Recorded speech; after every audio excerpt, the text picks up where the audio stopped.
ಬಾಗಲಕೋಟೆ ಜಿಲ್ಲೆ ಗ್ರಾಮೀಣ ಕುಡಿಯುವ ನೀರು ಮತ್ತು ನೈರ್ಮಲ್ಯ ಉಪವಿಭಾಗ ಹುನಗುಂದ ಹಾಗೂ ಪಂಚಾಯತ ರಾಜ್ ಇಂಜಿನಿಯರರ ಉಪವಿಭಾಗ ಹುನಗುಂದದ ಸೇವಾನಿವೃತ್ತಿ ಹೊಂದಿದ ಕಾಯಮ ಸರಕಾರಿ ನೌಕರರ ಹಾಗೂ ಕ್ಷೇಮಾಭಿವೃದ್ಧಿ ನೌಕರರ ದಂಪತಿಗಳೊಂದಿಗೆ ಬೀಳ್ಕೊಡುವ ಮತ್ತು ಗೌರವ ಸನ್ಮಾನ ಸಮಾರಂಭವು ದಿನಾಂಕ ಮೇ 31, 2024 ರಂದು ಸಾಯಂಕಾಲ 6 ಗಂಟೆಗೆ ಹುನಗುಂದ ಪಟ್ಟಣದ ಕೇಂದ್ರ ಶಾಲೆಯ ಕಚೇರಿಯ ಆವರಣದಲ್ಲಿ ಸಹಾಯಕ ಕಾರ್ಯನಿರ್ವಾಹಕ ಅಭಿಯಂತರರಾದ ಆರ್.ಎನ್. ಪುರೋಹಿತರ ಅಧ್ಯಕ್ಷತೆಯಲ್ಲಿ ಅದ್ದೂರಿಯಾಗಿ ಜರುಗಿತು.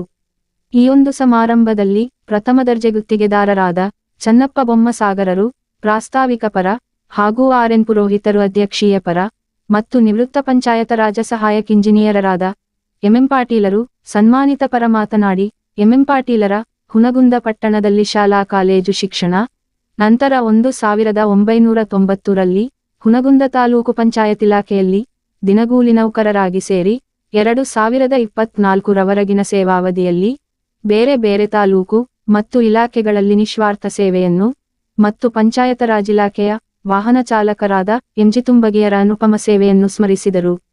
ನಂತರ ಗ್ರಾಮೀಣ ಕುಡಿಯುವ ನೀರು ಮತ್ತು ನೈರ್ಮಲ್ಯ ಇಲಾಖೆಯ ಕ್ಷೇಮಾಭಿವೃದ್ಧಿ ನೌಕರರಾದ ಎಂ.ಎಂ. ತಾರಿವಾಳರು ಸಹ ಇದೇ ಅವಧಿಯಲ್ಲಿ ಬೆರಳಚ್ಚುಗಾರ ಹುದ್ದೆಗೆ ಸೇರಿ ವೃತ್ತಿಯನ್ನೇ ಬೈಬಲನ್ನಾಗಿಸಿಕೊಳ್ಳುವಷ್ಟು ಅವರ ಪ್ರಾಮಾಣಿಕ ಸೇವೆ ಮತ್ತು ಡಿದರ್ಜೆ ನೌಕರರಾದ ಆರ್.ಎಸ್. ವಾಲಿಯರ ವಿಭಾಗೀಯ ಮಟ್ಟದ ಸೇವೆ ಹಾಗೂ ಪಂಚಾಯತ ರಾಜ್ ಇಲಾಖೆಯ ವಾಹನ ಚಾಲಕರಾದ ಲಕ್ಷ್ಮಣ ಕಡಕೋಳರು ಹಗಲಿರಳು ಎನ್ನದೆ ಸಾರಥಿಗಳಾಗಿ ಸೇವೆ ಸಲ್ಲಿಸಿದ ಬಗ್ಗೆ ಮೆಚ್ಚುಗೆ ವ್ಯಕ್ತಪಡಿಸಿದರು. ನಂತರ ಈ 5 ಜನ ನೌಕರರು ತಮ್ಮ ವೃತ್ತಿ ಜೀವನದುದ್ದಕ್ಕೂ ನಿರಂತರ ಒತ್ತಡ ಅಡೆತಡೆಗಳ ಮೆಟ್ಟಿ ನಿಂತು ಕೊಟ್ಟ ಕೆಲಸವನ್ನು ಚಾಚು ತಪ್ಪದೆ ನಿರ್ವಹಿಸಿ ಕಪ್ಪು ಚುಕ್ಕೆ ರಹಿತ ನಿವೃತ್ತಿಯಾಗಿದ್ದಕ್ಕೆ ಹೆಮ್ಮೆಯ ವಿಷಯವಾಗಿದೆ ಎಂಬ ಮೆಚ್ಚುಗೆಯ ಮಾತುಗಳು ವ್ಯಕ್ತವಾದವು.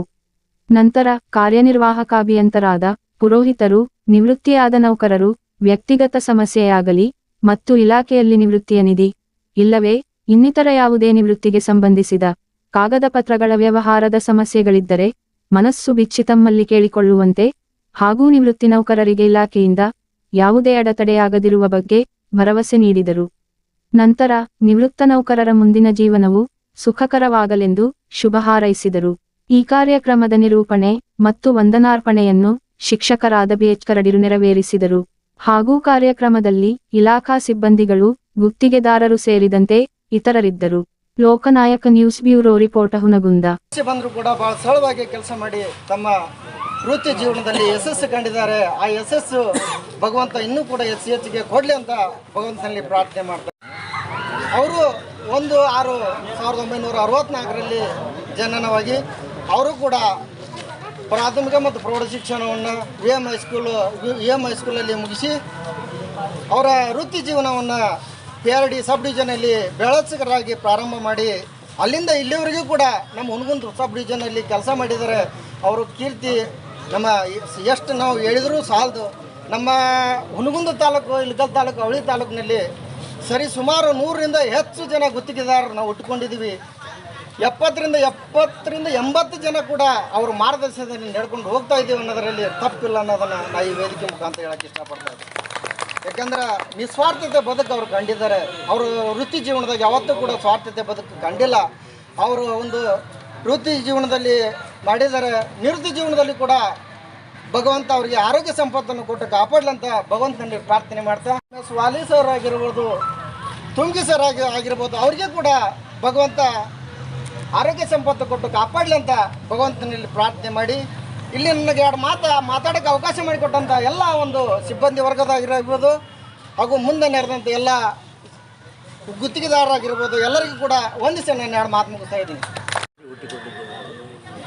ನನ್ನ ಸುದೈವ ಏನಂತಂದರೆ ಇದೇ ಸ್ಕೂಲಲ್ಲಿ ಇದೇ ಪ್ರಾಥಮಿಕವಾಗಿ 1ರಿಂದ 7 ಇದೇ ಸ್ಕೂಲಲ್ಲಿ ನಾನು ಪ್ರಾಥಮಿಕ 7ನೇವರೆಗೆ ಇಲ್ಲೇ ಕಲಿತು 8 ಮತ್ತು SLCವರೆಗೆ ವಿ.ಎಂ. ಹೈಸ್ಕೂಲಲ್ಲಿ ಕಲಿತು ಮುಂದೆ 2 ವರ್ಷ ಕಾಮರ್ಸ್ ಶಾಪುರಲ್ಲಿ ಕಲಿತು ಮುಂದೆ ವಾಪಸ್ ಇಲ್ಲೇ ನಾನು ಹುನಗುಂದ ಪಾಲಿಟೆಕ್ನಿಕ್ ಪದವಿಯನ್ನು ಮುಗಿಸಿ ವಾಪಸ್ ನನ್ನ ಊರು ನನಗೆ ಶಿಕ್ಷಣ ಎಲ್ಲ ಸರ್ವ ರೀತಿಯ ಶಿಕ್ಷಣ ಒದಗಿಸಿ ಈ ಊರಿಗೆ ನಾನು ತುಂಬ ಋಣಭಾರಿಯಾಗಿದ್ದೇನೆ.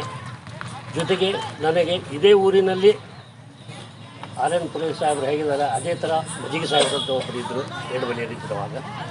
ಆ ಮಜ್ಜಿಗೆ ಸಾಹೇಬರ ಜೊತೆಯಲ್ಲಿ ಅವರ ಕೈ ಕೆಳಗೆ ನಾವು ದಿನಗೂಲಿ ಮೇಲೆ ನಾವು 1990ರಾಗ ತಲುಪಿಸಿದ್ವಿ. 90ರಿಂದ ಮುಂದೆ ನಾವು 95ರವರೆಗೆ ಮಲ್ಟಿನೇಟೆಡ್ ಎಸ್ಟಾಬ್ಲಿಷ್ ನಿಧಿ ಇರುತ್ತೆ ಆರ್ಡರ್ ಸಿಕ್ತು. 95ರಿಂದ 2000ವರೆಗೆ 10 ವರ್ಷ ದಿನಗೂಲಿ ಮೇಲೆ ಸೇವೆ ಸಲ್ಲಿಸಿ 2000ರಿಂದ 2024 ಇಲ್ಲಿವರೆಗೆ ನಾನು ಸುಮಾರು 97ರಿಂದ 2005 ತಾಲೂಕು ಪಂಚಾಯತಿ ಹುನಗುಂದದಲ್ಲಿ ನೌಕರಿ ಮಾಡಿದೆ. 2005ರಿಂದ 2008ರವರೆಗೆ ಜಮಖಂಡಿ ಸಬ್ ಡಿವಿಷನ್ PRE ಸಬ್ ಡಿವಿಷನಲ್ಲಿ ಮಾಡಿದೆ. 8ರಿಂದ 13ರವರೆಗೆ ನಗರಸಭೆ ಪ್ರಮುಖ ವಿನಂತಿಯಲ್ಲಿ ಮಾಡಿ 13ರಿಂದ ಮತ್ತು 15ರವರೆಗೆ ಇಳಕಲ್ ನಗರಸಭೆಯಲ್ಲಿ ಮಾಡಿದೆ. ನಾನು ಮೂಲತಃ PWD ಇಲಾಖೆ ಆಗಿದ್ದರೂ ಕೂಡ ಪ್ರತಿಬಂಧಿ ಇಲಾಖೆಯಲ್ಲೇ PREಯಲ್ಲಿ ಆಯ್ತು ಮತ್ತು ನಗರಸಭೆಯಲ್ಲಿ ಆಯ್ತು ಮಾಡ್ತಾ ಬಂದಿದ್ದೆ. ನಮ್ಮ ಇಲಾಖೆಯವರ ಕರೆಯ ಮೇರೆಗೆ ಮತ್ತು 15ಕ್ಕೆ ನಾನು PWDಗೆ ಎಲ್ಲಿ ನೀನು ನಮ್ಮ ಇಲಾಖೆಯೊಳಗೆ ನೀನು ಸಕ್ರಮಗೊಂಡು ಎಲ್ಲೆಲ್ಲೋ ಇಲಾಖೆಯ ಸೇವೆ ಮಾಡ್ತೀನಿ ಅಂತೇಳಿ ಅವರು ನಾನು ಬಲವಂತವಾಗಿ ಇಲಾಖೆಗೆ ಕರೆಸಿಕೊಟ್ಟಿದ್ದರಿಂದ 15ರಿಂದ 18ರವರೆಗೆ ಮತ್ತು ಹುನಗುಂದದಲ್ಲಿ PWDಯಲ್ಲಿ ಸೇರ್ಪಡೆ ಆದೆ. ಪಂಚಾಯತ್ ರಾಜ್ ಇಂಜಿನಿಯರಿಂಗ್ ಇಲಾಖೆ ಹುನಗುಂದದಲ್ಲಿ ಸೇವೆ ಸಲ್ಲಿಸಿ ಇವತ್ತಿನವರೆಗೂ ಎಲ್ಲ ಸಹಕಾರದೊಂದಿಗೆ ಆಫೀಸ್ ಸಿಬ್ಬಂದಿ ಸಹಕಾರದೊಂದಿಗೆ ಮೇಲಾಧಿಕಾರಿಗಳ ಸಹಕಾರದೊಂದಿಗೆ ಹಾಗೂ ಗುತ್ತಿಗೆದಾರರ ಸಹಕಾರದೊಂದಿಗೆ ಗುತ್ತಿಗೆದಾರರು ನಾವು ಹೇಳೋಕ್ಕಿಂತ ಪೂರ್ವವಾಗಿ ನಮ್ಮನ್ನ ಕರ್ಕೊಂಡೋಗಿ ನಮ್ಮ ಮನೆಗೆ ಬಂದು ನಮ್ಮನ್ನು ಕರ್ಕೊಂಡೋಗಿ ತಾವು ಲೈನೌಟ್ ಕೊಡಿಸ್ಕೊಂಡು ಆ ಎಲ್ಲರ ಸಹಕಾರದೊಂದಿಗೆ ನಾವು ವಿಭಾಗ RWS ಬಂತು, PRE ಬಂತು. ಒಂದು ರೀತಿ ಬೇಸರ ಸಂಗತಿ, ಒಂದು ರೀತಿ ಸಂತೋಷ ಸಂಗತಿ. 5 ಮಂದಿ ಎಟ್ ಎ ಟೈಮ್ ರಿಟೈರ್ ಆಗ್ತಾ ಇದ್ದಾರೆ. ಯಾಕಂದ್ರೆ ಅಷ್ಟು ಸಿಬ್ಬಂದಿನ ನಾವು ಇನ್ನು ಮುಂದೆ ಅವರು ಸರ್ಕಾರಿ ಸೇವೆಯಲ್ಲಿ ಮುಂದುವರ್ಲಿಕ್ಕೆ ಆಗಿಲ್ಲ. ಹೆಂಗೆ ಮನುಷ್ಯಾಗ ಹುಟ್ಟು ಸಾವು ಸಹಜನೋ ಒಂದು ಸರ್ಕಾರಿ ನೌಕರಿ ಸೇರಿದ ಮೇಲೆ ನಿವೃತ್ತಿ ಅನ್ನೋದು ನಿಶ್ಚಿತ. ಅದು ಒಂದು ದಿವಸ ಬರುವೆ 60 ವರ್ಷ ಆದಮೇಲೆ. ಸೊ ಆ ದೃಷ್ಟಿಯೊಳಗೆ ನಾವು ಇದ್ದಷ್ಟು ದಿವಸ ಒಳ್ಳೆ ಕೆಲಸ ಮಾಡಿ ಹೋಗ್ಬೇಕಾಗಿದ್ದು ನಮ್ಮ ಧರ್ಮ. ಹಂಗೆ ಮಾಡಿದ್ರೆ 4 ಮಂದಿ ನೆನೆಸ್ತಾರೆ. ನಾವು ಕೆಟ್ಟ ಕೆಲಸ ಮಾಡಿದ್ವಿ ಅಂತಂದ್ರೆ ಯಾರು ನೆನೆಸ್ತಿದ್ದಿಲ್ಲ. ಆ ದೃಷ್ಟಿಯೊಳಗೆ ನಾನು ನೋಡಿದಂಗೆ ಇಲ್ಲಿ ಏನು 5 ಜನ ಏನು ನಿವೃತ್ತಿ ಆಗ್ಲಿಕತ್ತಾರ. ಎಲ್ಲರೂ ತಮ್ಮ ಮನಸ್ಸು ಇಚ್ಛೆ ಅಂದ್ರೆ ತಮ್ಮ ಮನವನ್ನು ಸಮರ್ಪಣೆ ಮಾಡಿ ಸರ್ಕಾರಿ ಕೆಲಸ ಮಾಡ್ಯಾರ. ಆ ವಿಷಯದಾಗ ಯಾರ ಬಗ್ಗೆನೂ ಯಾರೂ ಕಳಂಕಗಳಿಲ್ಲ. ಈ ಸರ್ಕಾರಿ ನೌಕರಿಯೊಳಗೆ ಯಾವುದೇ ಒಂದು ಎನ್ಕ್ವೈರಿ ಕಳಂಕ ಇಲ್ಲದೆ ನಿವೃತ್ತಿ ಆಗ್ತೀವಿ ಅಂದ್ರೆ ಅದೇ ಒಂದು ಗ್ರೇಟ್ ಅಚೀವ್ಮೆಂಟ್ ಇದ್ದಂಗೆ. ಯಾಕಂದರೆ ಇವತ್ತಿನ ದಿನಮಾನದಾಗೂ ಗುತ್ತಿಗೆದಾರ ಬಂಧುಗಳಿಗೂ ಬರ್ತದೆ, ಪತ್ರಕರ್ತ ಬಂಧುಗಳಿಗೂ ಬರ್ತದೆ, ನಮ್ಮ ಸಿಬ್ಬಂದಿಗಳಿಗೂ ಬರ್ತದೆ. ಯಾವ ನಮೂನಿ ಪ್ರೆಷರ್ ಬರ್ತಾವಂದ್ರೆ ನಿಮಗೆ ಅದನ್ನು ಹೇಳ್ಕೊಳಿಕ್ಕಾಗಂಗಿಲ್ಲ. ಅಷ್ಟೊಂದು ಒತ್ತಡಗಳು ಬರ್ತಾವೆ. ಅಂಥ ಒತ್ತಡದ ನಡುವೆನೂ ನಾವು ಅದನ್ನು ಕೆಲಸ ಮಾಡಬೇಕು, ಸಾಧಿಸಿ ತೋರಿಸ್ಬೇಕು. ಟಾರ್ಗೆಟ್ ಕೊಡ್ತಾರೆ, ಅಚೀವ್ಮೆಂಟ್ ಮಾಡಿ ತೋರಿಸ್ಬೇಕು. ಯಾಕಂದ್ರೆ ಈಗಂತೂ ಎಲ್ಲ ಆನ್ಲೈನ್ ಆಗಿಂದ day to day progress, day to day ಇದನ್ನು ಏನೋ ಟಾರ್ಗೆಟ್ಸ್ ಅದನ್ನೆಲ್ಲನೂ ಅಚೀವ್ಮೆಂಟ್ ಮಾಡೋದು. ಯಾಕಂದರೆ ಎಸ್ಪೆಷಲಿ ಈಗ ಶಾಲಾ ಕಟ್ಟಡಗಳು ಅವು ಇವು ಅಂಗನವಾಡಿ ಕಟ್ಟಡಗಳು ಅಂತ ಈಗ ಟೆಂಡರ್ ಬರ್ತಾವಲ್ಲ, ಅವೆಲ್ಲ ಅವ್ರ ಸ್ಕೂಲ್ ಚಾಲೂ ಆಗೋರಾಗೆ ನಾವು ರೆಡಿ ಮಾಡಿಕೊಡ್ಬೇಕು. ಅದು ಒಂದು ದೊಡ್ಡ ಟಾರ್ಗೆಟ್ ಇದ್ದಂಗೆ ಅದು. ಸೊ ಅಂಥ ವಿಷಯದಾಗ ನಾನು ನೋಡಿದಂಗೆ MM ಪಾಟೀಲ್ ಅವರು ಯಾವುದೇ ಕೆಲಸದ ಬಗ್ಗೆನೂ ಯಾವಾಗೂ ಅವ್ರ ಬಾಯಿಂದ ಇಲ್ಲ ಅಂತ ಬಂದಿಲ್ಲ. ಸುಮಾರು 2008ರಿಂದ ನಾನು ಈ ಉಪವಿಭಾಗದಾಗೆ ಇದ್ದೀನಿ. ಆವಾಗಿಂದನೂ ಇನ್ಚಾರ್ಜ್ ಇದ್ದೀನಿ, ಈಗ ರೆಗ್ಯುಲರು ಆಗಿನಿ. ಆವಾಗಿಂದ ನೋಡ್ಕೊಂಡು ಬಂದೀನಿ. ಆ ವಿಷಯವಾಗಿ ಎಲ್ಲರೂ ಇಲ್ಲ. ಬಟ್ ಎಸ್ಪೆಷಲಿ ಇವ್ರ ಬಗ್ಗೆ ಹೇಳ್ಬೇಕಂತಂದ್ರೆ ಎಲ್ಲೇ ಇಂಥದಪ್ಪ ಹೋಗಿ ಅಟೆಂಡ್ ಆಗ್ಬೇಕಂತ ಹೇಳಿದ್ರೆ ಯಾವುದಕ್ಕೂ ಇಲ್ಲ ಅನ್ನೋದಿಲ್ಲ. ಟೈಮಿಗೆ ಸರಿಯಾಗಿ ಹಾಜರಾಗಿ ಅಲ್ಲಿ ಏನೇ ಸಮಸ್ಯೆ ಇದ್ದರೂ ಅದು ಬಗೆಹರಿಸಿ ಇದನ್ನು ಏನು ಟಾರ್ಗೆಟ್ ರೀಚ್ ಮಾಡಿದೆ. ತಾಲೂಕಿನ ಬೈಬೋಲ್ ಇದ್ದಂಗೆ. ಯಾಕಂದ್ರೆ ನಾನು ಅದನ್ನೇ ಹೇಳಿದ್ನಲ್ಲ, ನಾನು ಇಂಜನ್ದಾಗಿದ್ದಾಗಿಂದ ನೋಡ್ಕೊಂಡು ಬಂದೀನಿ. ಅವ ಈಗ 1 ವರ್ಷ 2 ವರ್ಷ ಯಾಕೋ ಸ್ವಲ್ಪ ಇದು ಆಗ್ಯಾನ, ನರ್ವಸ್ ಆಗ್ಯಾನ. ಅದರ್ವೈಸ್ ಬರೀ ಒಂದು ಫೋನ್ಯಾಗ ನಾ ಹೇಳಿದ್ರೆ ಅಥವಾ ವಾಟ್ಸಪ್ನಾಗ ಒಂದು ಮೆಸೇಜ್ ಕಳಿಸಿದ್ರೆ ಆ ಲೆಟರ್ ರೆಡಿ ಮಾಡಿ ಕಳಿಸಿಬಿಟ್ಟಿರ್ತಿದ್ದ. ಅಷ್ಟು ಸ್ಪೀಡಪ್ ಇತ್ತು ಅವನು. ಇವು ಮಾಡ್ತಾನೆ, ಬಟ್ ಒಂದು ಸ್ವಲ್ಪ ಯಾಕೋ ಸಡಲ್ ಮಾಡ್ಲಿಕ್ಕತ್ತಾನ. ನಾನು ಮೊನ್ನೆ ಕೇಳಿದ್ದೆ ಅವನು, ಯಾಕೋ ನನ್ನಿಂದ ಏನು ಸಹಾಯ ಆಗ್ತದೋ ಏನಿಲ್ಲೋ ಗೊತ್ತಿಲ್ಲ, ನೀವು ಏನಾದ್ರು ತೊಂದರೆ ಇದ್ದರೆ ವೈಯಕ್ತಿಕ ಇರಲಿ ಅಫಿಷಿಯಲಿ ಇರಲಿ ನಮ್ಮ ಗಮನಕ್ಕೆ ತಂದ್ರೆ ನಮ್ಮ ಕೈಲಿ ಆ ಸಹಾಯ ಮಾಡ್ಲಿಕ್ಕೆ ಸಾಧ್ಯ ಇದೆ. ನೀವು ನಮ್ಮ ಗಮನಕ್ಕೆ ತರಲಿಲ್ಲ ನಾವೇನು ಮಾಡ್ಲಿಕ್ಕೆ ಆಗಂಗಿಲ್ಲ.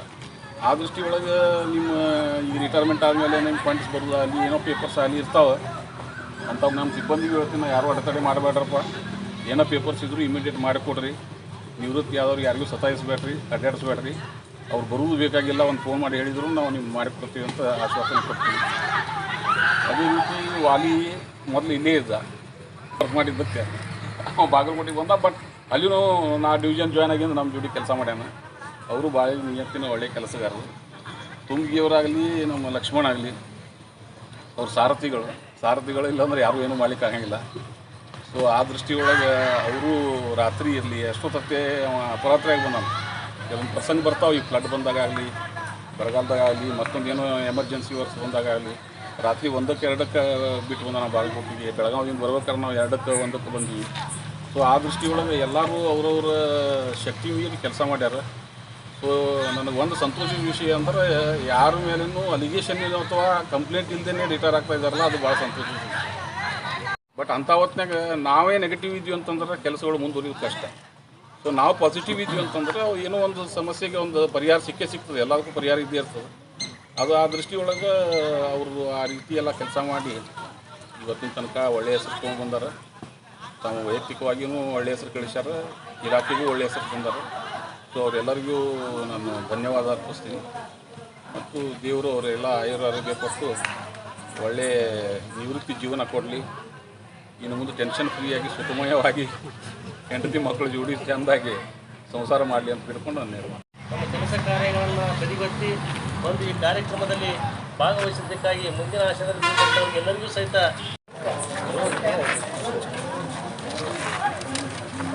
Time to